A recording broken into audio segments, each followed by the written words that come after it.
So to answer some of the questions we've got up there, somebody said about thistles.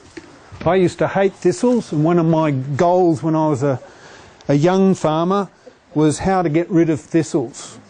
And I used to spray MCPA amine out on the pastures to kill them, and I focused on how to minimise my chemicals and how you could spray these plants that made them edible to stock and get rid of them.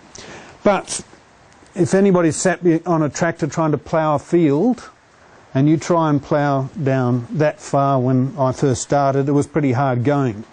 That's the soil level there. This thistle is ploughing down to there and actually another metre below. I couldn't dig any further. And it does it for nothing. And this is what Peter Andrews is always talking about, is plants, the weeds, are the regenerative plants. So the question we need to ask ourselves is, why is a weed in a situation? What's the role it's doing?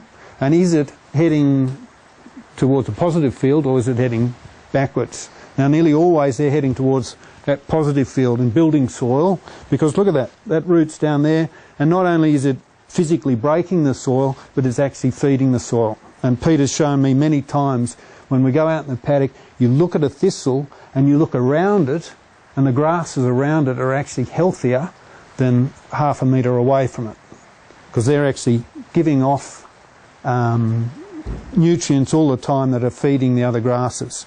So the first lesson in getting rid of a weed is understanding why it's there and what role it can actually do in improving the soil.